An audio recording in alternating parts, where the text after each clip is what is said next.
Hello students, good morning. This is your EVS class and today I will be explaining you the remaining portion of chapter 15. Okay, so today I will be discussing about safety rules in school, safety rules on the road, and what to do if we get hurt. Okay, so these points we will be discussing today in this video. Okay, so now let's start the class without wasting any time.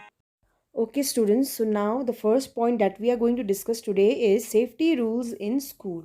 हम लोग को school में क्या सावधानी बरतनी चाहिए वो आज हम लोग इस वीडियो में डिस्कस करेंगे. Okay, we should not run in the corridors और ऑन द स्टेयर्स.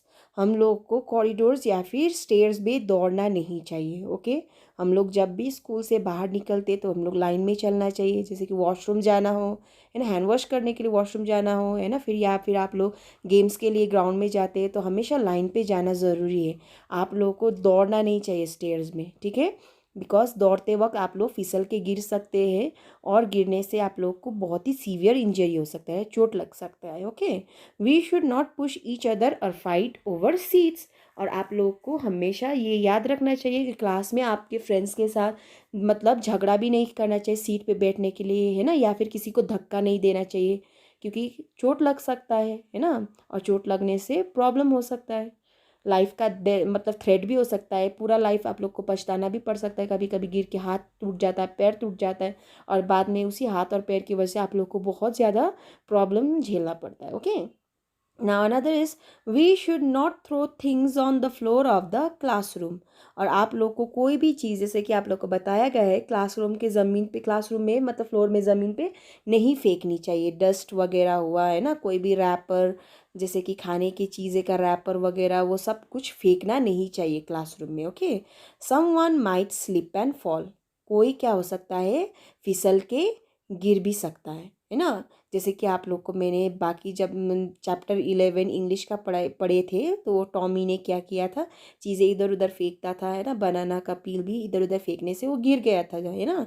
तो वैसे ही हो सकता है कोई भी चीज़, जैसे कि आप टॉफ़ी का रैपर फेंकने से कभी कभी वो टॉफ़ी का रैपर भी बहुत ही ज़्यादा स्मूथ होता है ना, तो उसमें मतलब पैर लगने से गिर भी सकते हैं ना. तो आप लोग भी गिर सकते हैं और आप लोग को खुद ही चोट भी आ सकता है. Okay, another is, let's see now another point, that is safety rules on the road. Okay, सो यहाँ पे आप लोग को बताया जाएगा इस पॉइंट पे कि आप लोग को रास्ते पे चलते वक्त क्या चीज़ों का ध्यान रखनी चाहिए. ओके, हम लोग को रोड में चलते वक्त क्या क्या चीज़ों का ध्यान रखना चाहिए ये हम लोग अभी इसमें पढ़ेंगे. Okay, we should always use a zebra crossing to cross the road. आप लोगों ने देखा ही होगा बिग बिग सिटीज़ में रोड के बीच में मतलब जेब्रा क्रॉसिंग बना हुआ रहता है. ठीक है, जिसको ब्लैक एंड वाइट से मार्क किया जाता है, वो होता है चलने के लिए. ठीक है, तो हम लोग को उसी पाथ में ही चलना चाहिए, है ना. And we must follow the traffic lights and cross the road only when the traffic light is red, है कि नहीं. और हम लोग को ये कब हम लोग को पैदल चलना चाहिए, तभी पैदल चलना चाहिए जब क्या होता है, ट्रैफिक लाइट. आप लोग को पता ही है ट्रैफिक लाइट्स क्या क्या होता है, रेड, ग्रीन, येलो, है ना. तो ये ट्रैफिक लाइट्स बताता है कब गाड़ियों को कब रुकना है, कब चलना है, कब वेट करना है ना. तो वैसे ही जब ये ट्रैफिक लाइट रेड हो जाता है तो पूरा मतलब गाड़ी रुक जाता है ना. तो गाड़ी रुकने से क्या होता है, हम लोग चल पाते, क्योंकि बिजी रोड्स में अगर हम लोग इधर उधर देखे भी ना चलेंगे तो हम लोग का एक्सीडेंट हो सकता है. Okay, so it is very very dangerous. तो हम लोग को हमेशा रोड पे चलते वक्त राइट साइड भी देखना चाहिए, लेफ्ट साइड भी देखना चाहिए, गाड़ी आ रहा है कि नहीं, है ना. कभी कभी क्या होता है, छोटे छोटे विलेज एरिया में क्या होता है, ट्रैफिक लाइट्स वगैरह नहीं होता है ना, लेकिन पक्का रोड होता है जहाँ पे गाड़ी वगैरह चलता है ना. तो हम लोग कैसे चलेंगे, तो उस वक्त हम लोग को दोनों तरफ देखना चाहिए, लेफ्ट राइट फिर लेफ्ट, 3 बार एक बार लेफ्ट देखना चाहिए, फिर दाहिना तरफ राइट साइड देखना चाहिए, फिर लेफ्ट साइड देख के तभी हम लोग को रोड क्रॉस करना चाहिए. ओके, बिना देखे अगर हम लोग रोड क्रॉस करेंगे तो हम लोग बहुत ही ज़्यादा मतलब बुरी तरह से हम लोग को चोट लग सकता है, क्योंकि गाड़ी वगैरह बहुत ही ज़्यादा स्पीड में आता है तो अचानक से ड्राइवर गाड़ी को कंट्रोल भी नहीं कर पाता है कभी कभी, है ना. तो इससे क्या हो सकता है, एक्सीडेंट हो सकता है. ओके, रनिंग और प्लेइंग ऑन द रोड में lead to accidents. We must not play on the roads, और हम लोग को रास्ते पे खेलना भी नहीं चाहिए, है ना। दौड़ना या फिर रास्ते पे खेलना बहुत ही ज़्यादा डेंजरस हो सकता है, इससे एक्सीडेंट्स वगैरह भी हो सकता है ना। तो हम लोग को कभी भी, आप लोग देखते होंगे कि छुट्टियों में कोई कोई बच्चे रोड पे क्रिकेट वगैरह खेलते, बैडमिंटन खेलते, तो ऐसा नहीं करना चाहिए। आप लोग सोचते कि गाड़ी नहीं आएगा इस रोड से तो चलो खेलते, लेकिन ये सब चीज़ें हम लोग को नहीं करनी चाहिए ना। इससे क्या हो सकता है, बहुत भयंकर एक्सीडेंट हो सकता है। आप लोग को तो एक्सीडेंट होगा ही होगा, लेकिन कभी कभी ड्राइवर्स भी जैसे गाड़ी चला रहे होते हैं, आप लोग को बचाने के चक्कर में उनका भी एक्सीडेंट हो सकता है। Okay, so you must be very very careful. आप लोग को ये सब जगहों पे नहीं खेलना चाहिए। जैसे आप लोग का खेलने के लिए प्लेग्राउंड है, पार्क है, उधर ही खेलना चाहिए। रोड्स में तो कभी भी नहीं खेलना चाहिए। ओके, और दौड़ना भी नहीं चाहिए। What to do if we get hurt? If we get hurt, we should tell our parents or teachers at once.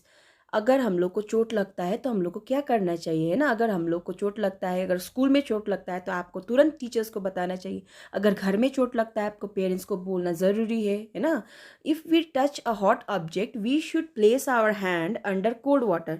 अगर आपने कोई गर्म चीज़ छुआ है ना, जैसे कढ़ाई, मतलब गर्म कढ़ाई है ना, केटल वगैरह अगर छू लिया और आपका हाथ जल गया, तो उसमें आप लोग को क्या करना चाहिए, ठंडे पानी के अंदर अपना हाथ डालना चाहिए। ठीक है, उससे क्या होता है, आपको राहत मिलेगा। ठीक है, और वो हाथ ज़्यादा नहीं जलेगा। Okay, another point is we should have a first aid kit at home and in school.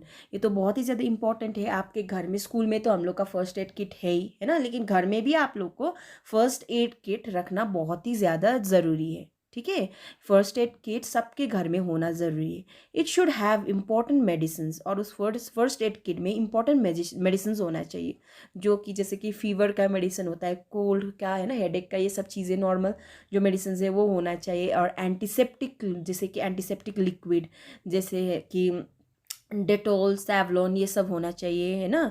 और सोप वगैरह भी हो सकता है, डेटॉल सोप वगैरह, वो सब रखना ज़रूरी है। बैंडेज होना चाहिए, कॉटन होना चाहिए, सीजर्स होना चाहिए, है ना। जैसे कि अगर मोच वगैरह आ गया तो उस टाइप का ऑइंटमेंट या फिर स्प्रे भी होना बहुत ही ज़रूरी है, क्योंकि खेलते खेलते कभी पाँव में मोच आ सकता है ना, कभी मतलब गिरने से फूलता है, तो इस टाइप में हम लोग वो स्प्रे वगैरह यूज़ कर सकते हैं। ओके, तो फर्स्ट एड बॉक्स का होना बहुत ही ज़्यादा ज़रूरी है। या आप लोग को घर में भी रखना चाहिए। और ये ज़रूरी नहीं है कि आप लोग फर्स्ट एड बॉक्स खरीद के लाए।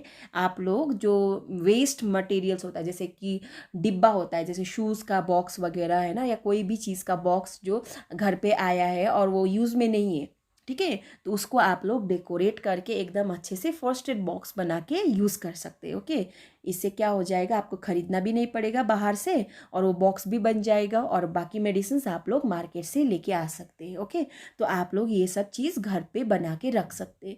इससे क्या होगा, जब भी आप लोग को चोट लगेगा, कुछ भी प्रॉब्लम होगा, तो आप लोग अच्छे से घर पे ही उसका इलाज कर सकते हैं। छोटे छोटे चीज़ों के लिए आप लोग को डॉक्टर के पास जाने की ज़रूरत नहीं पड़ेगी। ओके, लेकिन अगर इंजरी बहुत ज़्यादा बड़ा है तो obviously you have to go to the doctor. जैसे कि अगर चोट लग गया है सिर पे, मतलब सिर फट गया है ना, कुछ हो गया, तो ऑब्वियसली हम इसके लिए तो हम लोग को डॉक्टर के पास जाना बहुत ज़रूरी है। लेकिन डॉक्टर के पास जाने से पहले फर्स्ट एड तो घर में करना ज़रूरी है ना। जैसे कि कॉटन में डेटॉल वगैरह डाल के, एंटीसेप्टिक लगा के हम लोग उसको क्या कर सकते हैं, ब्लड के ऊपर लगा के क्या कर सकते हैं, उसको मतलब थोड़ी देर के लिए हम लोग उसको रोक सकते हैं। इससे क्या होगा, इन्फेक्शन नहीं फैलता है। ओके, तो फर्स्ट एड का मतलब ही होता है कि एकदम जो इमीडिएट इफेक्ट जो हम लोग घर पे दे सकते हैं। ठीक है, कोई भी एक्सीडेंट, चोट लगता है तो हम लोग दौड़ा के हम लोग हॉस्पिटल ले जाते हैं, लेकिन अगर टाइम मिलता है तो हम लोग उसको फर्स्ट एड घर पे ही करना चाहिए। ठीक है, जैसे कि चोट लग गया, खून निकल रहा है, तो हम लोग मतलब कॉटन में है ना, डेटॉल वगैरह डाल के उसमें लगा सकते हैं, है ना, तो इन्फेक्शन नहीं फैलता है इससे। ठीक है, so students, I hope you all understood this chapter. Okay, आप लोग को समझ में आ गया होगा, है ना, कि चैप्टर क्या चीज़ है, इस चैप्टर में क्या बताया गया है ये बीइंग सेफ में। पिछले वाले वीडियो में मैंने आप लोग को आधा पोर्शन पढ़ाया था, और इस वीडियो में मैंने हाफ पोर्शन आप लोग को एक्सप्लेन किया है। ओके, तो आई थिंक आप लोग को समझ में आ गया होगा। And one more thing I am going to explain is about traffic signal. Okay, traffic signal भी आप लोग को जानना बहुत ही ज़्यादा ज़रूरी है।